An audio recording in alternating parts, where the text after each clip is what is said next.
যখন তুমি পড়াশোনা করো কিন্তু কিছুই মনে রাখতে পারো না, তাহলে এই ব্রেন ট্রিক্সটা তোমার জন্য। সায়েন্স বলে আমাদের মস্তিষ্ক সবচেয়ে ভালো শেখে তখনই যখন এটা শান্ত এবং সজাগ থাকে। তাই পড়াশোনার স্পিড কয়েক গুণ বাড়ানোর সবচেয়ে সহজ 3টা উপায় শুনে রাখো।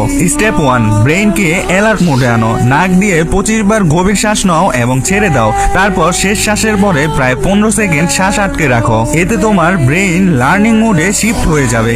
স্টেপ 2, ফোকাস লক করো। রুমে থাকা কোনো একটা জিনিসের দিকে 30 সেকেন্ড পলক না ফেলে তাকিয়ে থাকো। যখন চোখ এক জায়গায় আটকে যায় তখন মস্তিষ্ক সেখানে ফোকাস লক করে ফেলে। স্টেপ 3, মাইক্রো ব্রেক দাও। প্রতি 5 থেকে 10 মিনিট পড়ার পর মাত্র 10 সেকেন্ড সবকিছু ছেড়ে দাও। তখন কিছু ভাববে না, কিছু করবে না, কারণ এই সময় মস্তিষ্ক ভেতরে ভেতরে শেখা জিনিসগুলো রিপ্লে করতে শুরু করে। আর যদি জানতে চাও কিভাবে স্মার্ট ভাবে কাজ করে জীবনে দ্রুত সফল হওয়া যায়, তাহলে অবশ্যই আমার পিন করা ভিডিওটা এখনই দেখে নাও। কারণ পিন করা ভিডিওতে দেখাই দিছি কিভাবে আমাদের সাথে কাজ করলে নিজের ইনকাম এবং লাইফ দুটোই পরিবর্তন করা যায়।